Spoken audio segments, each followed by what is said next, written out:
Assalamualaikum warahmatullahi wabarakatuh.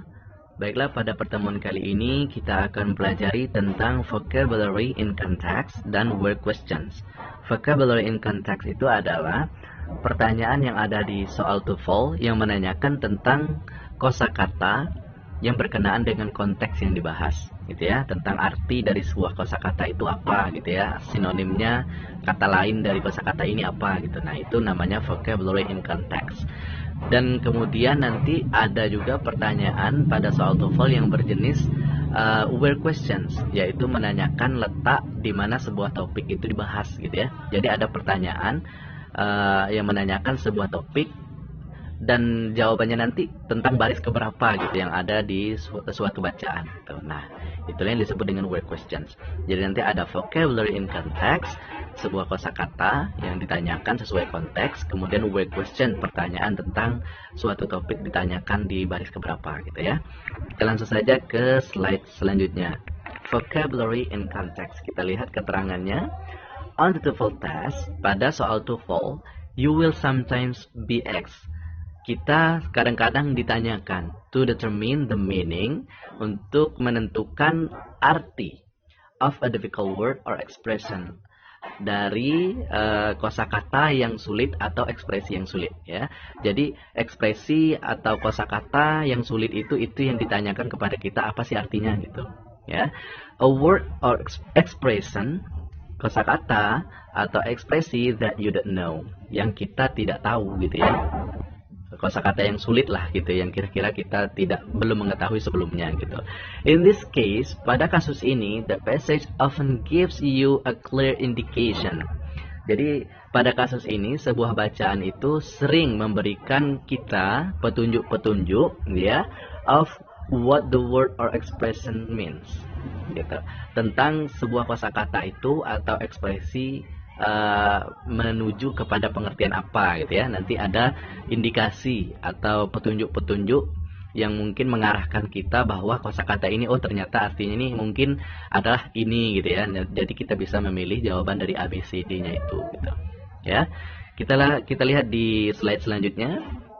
Sebagai contoh bagaimana sih gitu pertanyaan dari vocabulary in context itu. Ini adalah contohnya. Contohnya nih, misalkan ada sebuah bacaan itu, di dalam sebuah bacaan ini barisnya gitu. A line in the passage. Baris pada sebuah bacaan gitu ya. Ini diambil baris khusus aja. Nah, contohnya, she has a large geranium growing in a pot in the corner of her apartment.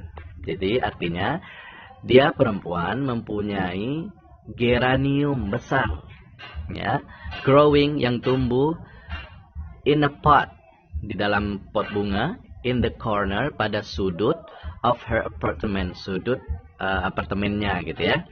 Nah, jadi di sini ada diberikan petunjuk yang diberikan di dalam bacaan ini.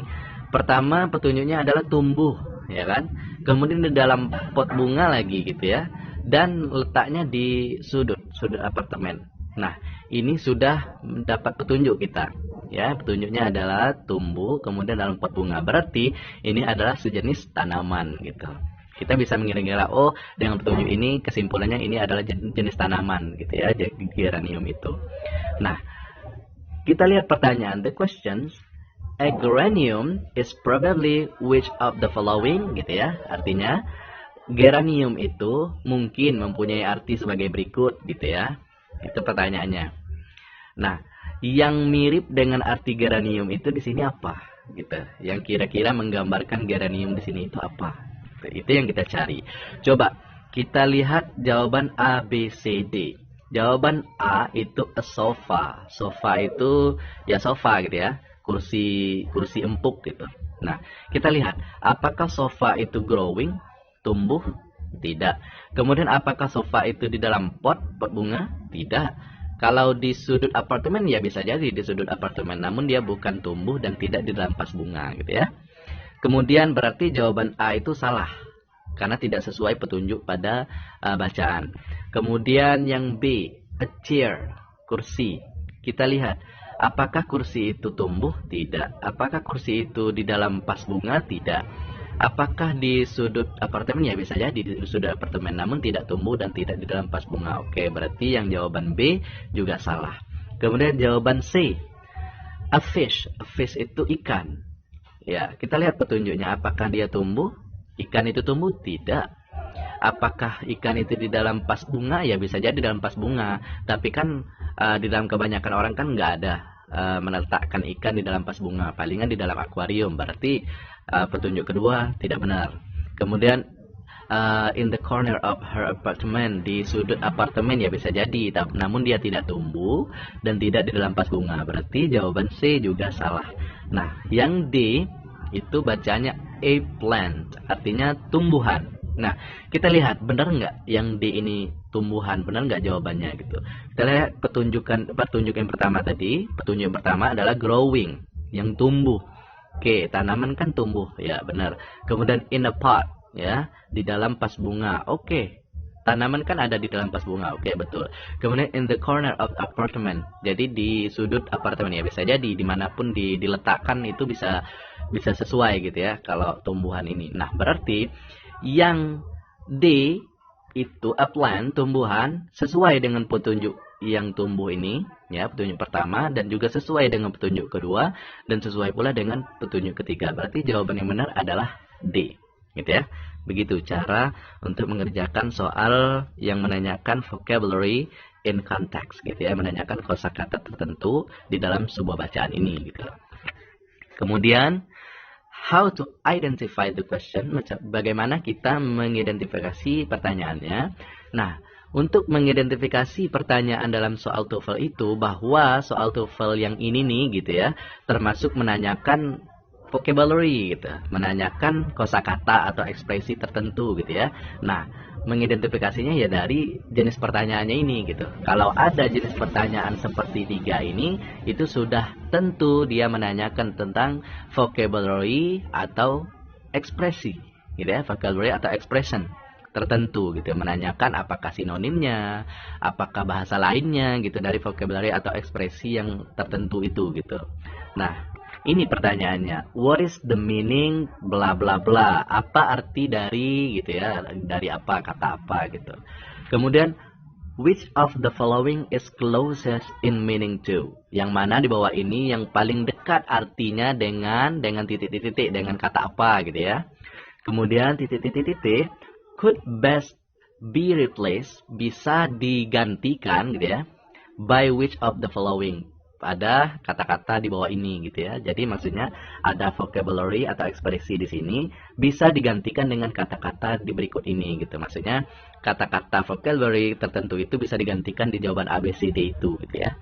Nah, kalau ada pertanyaan jenis begini, berarti itu pertanyaan untuk vocabulary in context, untuk menanyakan kosakata atau ekspresi yang sesuai dengan konteks gitu ya. Kemudian finding the answer. Bagaimana kita menemukan jawabannya? Di sini tertulis the question usually tells you, ya, pertanyaan itu selalu memberitahu kita in which line of the passage. Pada baris keberapa pada bacaan itu the words or expression can be found. Sebuah kata atau kosakata atau ekspresi bisa ditemukan. Jadi untuk pertanyaan vocabulary in context ini, itu di dalam sebuah bacaan sudah diberitahu, sudah ditandain bahwa ada kosakata yang akan dipertanyakan di soal di bawahnya nanti gitu ya. Misalnya seperti geranium tadi itu kan ada garis bawah gitu. Ada juga jenis soal TOEFL-nya bahwa kosakata yang akan dipertanyakan nanti itu di garis di bold gitu ya, dipertebal gitu hurufnya. Nah, dan itu sudah diberitahu di dalam sebuah bacaan, sudah diberi tanda gitu ya. Jadi bisa kita menemukan untuk mencari jawabannya langsung kepada baris yang sudah ditanda itu pada sebuah bacaan. Oke. Kemudian the way to answer the questions. Cara untuk menjawab pertanyaan seperti ini. Yang pertama, find the word, temukan kosakata, and expression dan ekspresi in the passage ya. Temukan kosakata atau ekspresi yang ditanyakan itu gitu ya. Ya biasanya sudah ditandain di sebuah bacaan. Jadi kita tinggal menemukan saja, oh ini kosakatanya gitu. Terus langkah selanjutnya, read the sentence that contains the word carefully. Gitu. Baca kalimat yang mengandung kosakata yang kita temukan itu tadi, ya. Baca dengan seksama, dengan hati-hati, dengan serius gitu. Kemudian look for context clues. Kemudian kita lihat petunjuk-petunjuk dari sebuah konteks itu gitu ya, to help you understand the meaning, untuk membantu kita mengerti tentang arti dari sebuah kosakata itu gitu ya. Seperti tadi ada clue-cluenya gitu ya, ada petunjuk-petunjuknya pada sebuah bacaan itu. Nah, kemudian yang terakhir, choose the answer that the context indicates gitu. Pilihlah jawaban yang konteks sebuah bacaan itu memberi petunjuk akan konteks itu gitu ya. Nah, pilihlah jawaban yang sesuai dengan petunjuk yang ada di konteks gitu. Nah, gitu cara jawabnya. Kemudian the way to answer the questions, ini sudah tadi, berarti perintah selanjutnya kita akan mengerjakan sebuah soal seperti ini nanti. Namun sebelum itu kita akan membahas tentang where question juga, karena tadi kan ada vocabulary and context dan where questions, pertanyaan yang menanyakan tentang where, di mana gitu ya, letak. Where questions, kita lihat keterangannya, sometimes the final question, kadang-kadang pertanyaan terakhir, in a reading passage, pada bacaan soal reading, will ask you, akan menanyakan kepada kita, to determine where in the passage, untuk menentukan di mana letak pada sebuah bacaan itu a piece of information is found. Ya, potongan informasi ditemukan gitu. Jadi nanti pada soal ini kita ditanya di mana sih di baris keberapa gitu ya, potongan informasi itu ditemukan ya. The answer choices, ya, pilihan jawaban, will list possible locations, akan membuat list yang lokasi yang memungkinkan for that information, untuk informasi itu gitu ya. Jadi nanti ada jawaban yang membuat list, misalnya baris pertama gitu ya, baris kedua dan tiga, baris keempat gitu ya, baris kelima, enam gitu. Nah, itu akan di list pada ABCD-nya gitu. Kita tinggal menentukan di jawaban ABCD itu ke baris keberapa gitu yang ada informasi yang ditanyakan itu gitu ya. Kemudian the best way to approach this type of question, cara terbaik untuk melakukan pendekatan kepada tipe pertanyaan ini is to study the question, adalah dengan mempelajari pertanyaannya. Ya, maksudnya kita cermati pertanyaannya. To determine the information, untuk menentukan informasi that you are looking for, yang akan kita cari.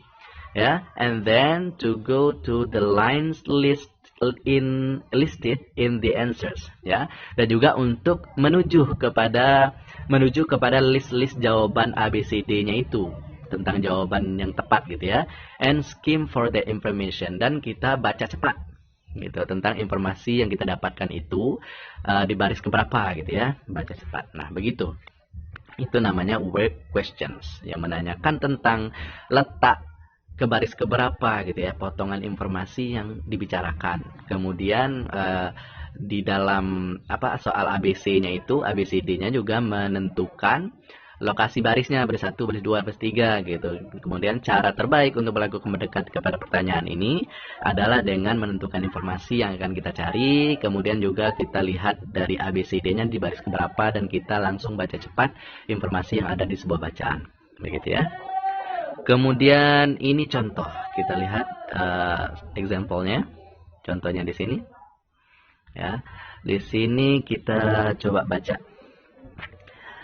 The words capital, ya, and capital, itu kata kapital dan capital, gitu ya, are confused, adalah membingungkan.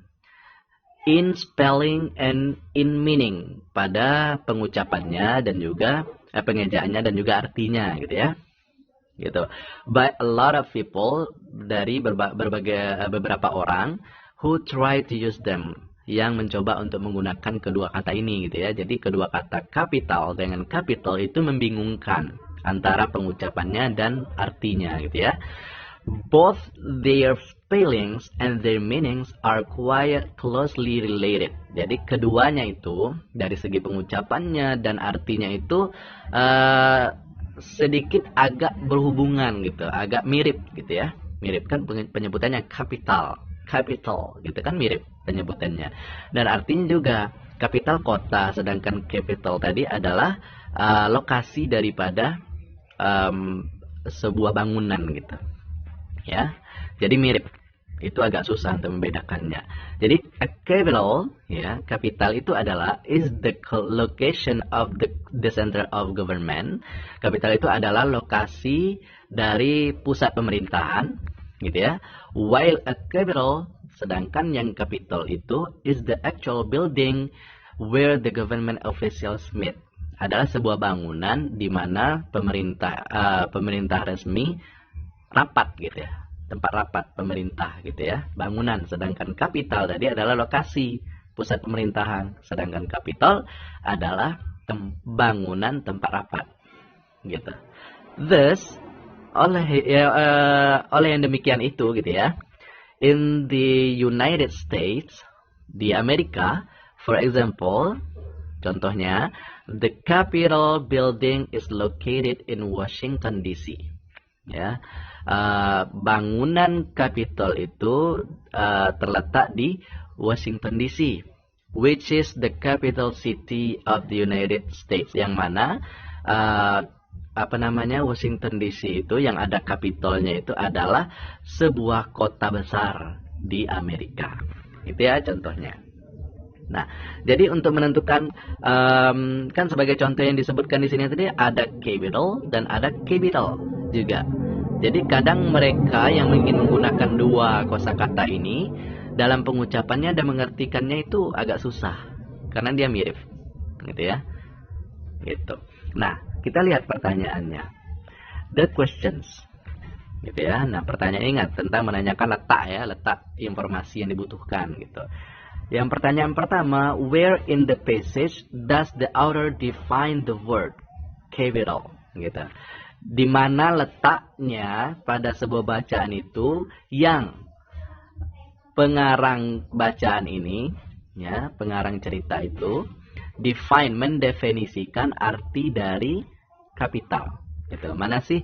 Ini kan informasinya arti dari kapital gitu. Itu potongan informasinya. Nah, di mana letak definisi dari kapital itu pada sebuah bacaan ini, ya kan di ABCD-nya sudah ada listnya, list baris keberapa gitu, yang A baris 1 2, yang B baris 3, 4 baris 4, kemudian yang C baris 4, D baris 6 sampai 8 gitu. Nah, kita tinggal menentukan baris mana. Nah, ada petunjuk juga di bacaannya bahwa baris ini adalah baris kelima. Ya kan? Ini baris kelima untuk memudahkan kita menghitung baris dari awal sampai ininya gitu ya. Jadi nggak mesti kita menghitung dari awal banget gitu. Kalau ada dia di baris ini berarti ini 6 gitu ya, karena setelah 5, 7, 8 gitu ya. Nah, gitu. Nah, pertanyaannya adalah potongan informasinya adalah definisi tentang kapital ya, tentang kota besar itu. Nah, kita lihat, carilah di sini. Di baris berapa yang ada penjelasan tentang definisi dari kapital gitu ya. Oh, ternyata kita lihat di baris pertama yang A, baris 1 dan 2, berarti baris 1 dan 2 gitu. Ada nggak yang menjelaskan tentang kapital itu adalah ini gitu ya. Kita lihat di sini, oh ini artinya kapital dan kapital itu membingungkan. Oh, itu bukan definisinya gitu. Berarti yang A salah. Yang B itu baris ketiga. Berarti ini ya. Kemudian baris ketiga kita lihat apa? The spellings and the meanings are quite closely related. Jadi penyebutannya dan artinya itu mirip gitu. Oh, bukan juga, bukan definisi dari kapital. Berarti yang B salah. Kemudian yang D coba. Baris 6 sampai 8. 6, 7, 8 gitu kan. Kita lihat apakah 6, 7, 8 ini definisi dari kapital. Kita lihat. Thus, oleh yang demikian itu, in the United States, pada Amerika, contohnya kapital, bangunan kapital terletak di Washington DC. Yang Washington DC itu adalah kota besar dari Amerika. Apakah itu termasuk definisi dari kapital? Tidak. Ya, itu hanyalah contoh gitu ya, contoh dari penggunaan kapital dan kapital tadi. Itu berarti yang D baris 6 dan 8 itu salah. Nah, kita lihat yang C baris 4. Baris 4 ini dia ya, baris yang kapitalnya. Baris 4, capital is the location of the center of government. Artinya kapital itu adalah lokasi dari pusat pemerintahan. Nah, apakah ini ada sesuai dengan potongan informasi ini yang menanyakan tentang definisi dari kapital? Ya, benar, sesuai. Berarti kapital adalah ini gitu. Berarti jawabannya adalah C, gitu ya. Ya, ketika ada pertanyaan tentang potongan informasi ini, kita hanya menentukan baris keberapa potongan informasi ini dijelaskan di bacaan gitu ya. Oh, ternyata baris 4. Nah, di ABC-nya sudah ada list barisnya yang akan kita pilih. Oh, kalau baris 4 berarti jawabannya C, gitu ya. Kemudian nomor 2. Where in the passage, di mana sih di bacaan ini gitu ya, does the author mention, yang pengarang bacaan ini menyebutkan where the US capital can be found, tentang di mana Kapitol Amerika itu bisa ditemukan gitu ya. Jadi potongan informasinya adalah Kapitol Amerika. Ya, Kapitol Amerika dapat ditemukan. Nah, itu potongan informasinya. Kita carilah di bacaan ini mana sih yang menjelaskan tentang Kapitol Amerika itu bisa ditemukan gitu. Kita lihat jawaban di yang A. Baris 1 dan 2. Kita lihatlah di baris 1 2 di sini. Apakah ada yang menjelaskan tentang Kapitol itu bisa ditemukan di suatu tempat gitu ya. Kita lihat di baris 1 2 itu menjelaskan tentang kapital, dan kapital itu membingungkan. Oh, berarti bukan.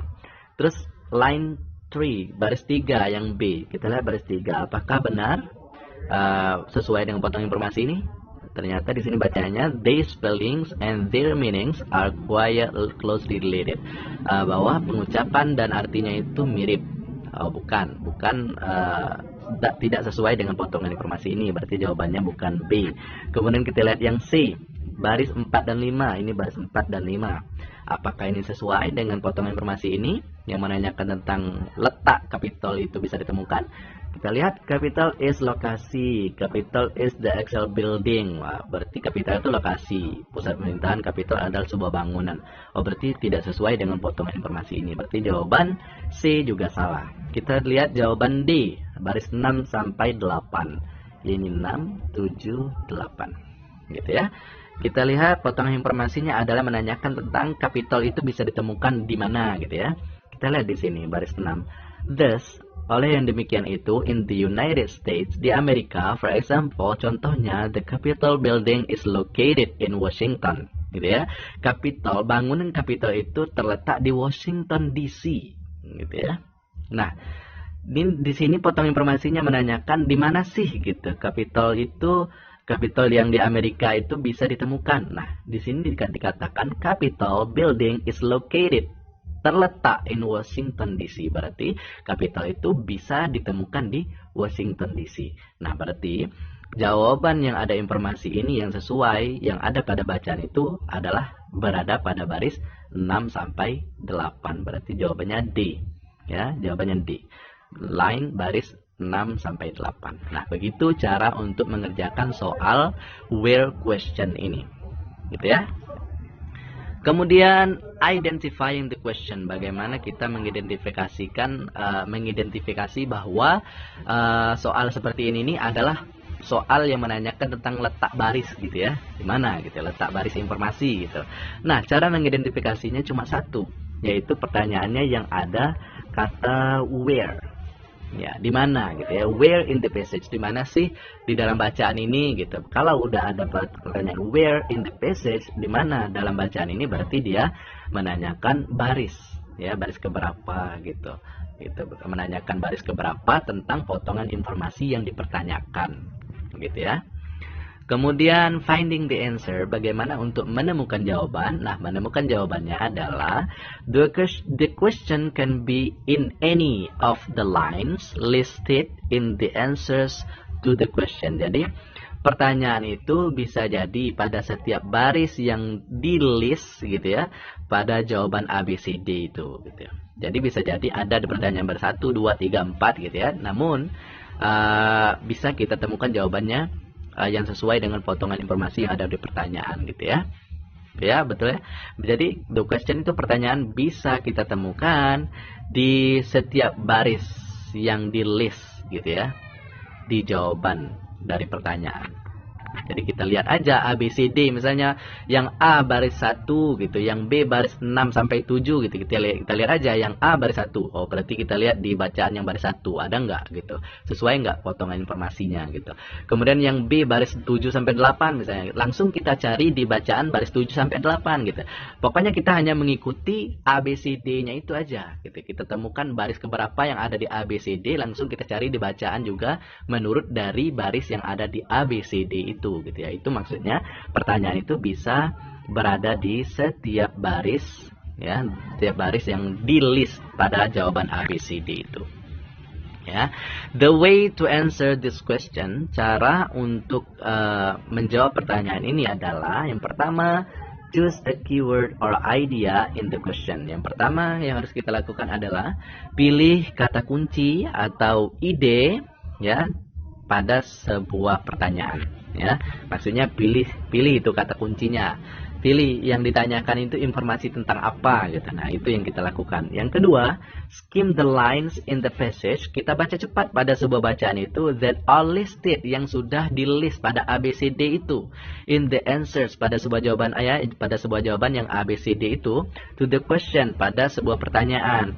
You should skim for the keyword or idea. Kita seharusnya membaca cepat tentang kata kunci atau potongan informasi yang telah kita dapatkan pada pertanyaan itu tadi gitu ya. Terus langkah ketiga adalah choose the answer that contains the line numbers gitu.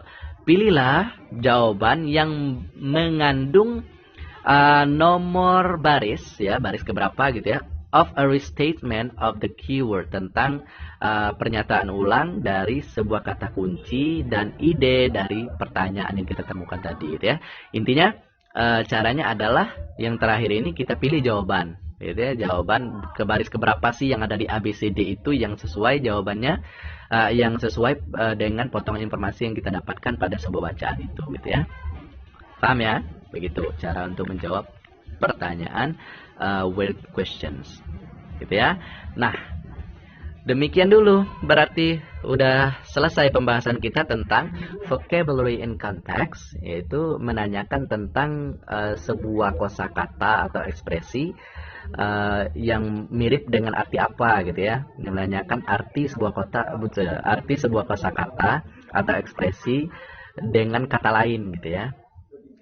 Atau dengan kata lainnya kita bisa sebutkan bahwa menanyakan tentang sinonim dari kata ini gitu ya, sinonim dari ekspresi tertentu gitu ya. Kemudian yang kedua adalah where questions, yang menanyakan di mana gitu. Kalau ada where question, di mana gitu, where kan di mana, question pertanyaan di mana ini berarti menunjukkan menanyakan tentang potongan informasi itu berada pada baris keberapa gitu ya. Nah, untuk lebih jelasnya dapat kita ulangi contoh yang telah kita bahas sebelumnya ini tadi di slide sebelumnya ya. Ada contoh vocabulary in context, gimana cara mengerjakannya, strateginya apa. Kemudian juga ada contoh where questions yang telah kita bahas sebelumnya tadi di slide sebelumnya. Bagaimana cara menjawabnya, bagaimana untuk mengidentifikasi petunjuk-petunjuk informasinya dan sebagainya gitu ya. Semoga kita hari ini bisa memahami betul tentang vocabulary and context dan word questions pada soal TOEFL yang akan kita kerjakan nantinya gitu ya, sehingga sangat bermanfaat sekali bagi kita mengetahui dan mempelajari tentang ini, karena nanti strategi ini akan berguna untuk kita terapkan ketika mengerjakan soal TOEFL, ketika kita mengerjakan soal TOEFL ya dimanapun gitu ya, untuk tujuan apapun. Yang penting apapun yang kita pelajari tentang bahasa Inggris, tentang mengerjakan soal TOEFL itu akan sangat berguna sekali gitu ya, sampai kapanpun. Oke, terima kasih. Assalamualaikum warahmatullahi wabarakatuh.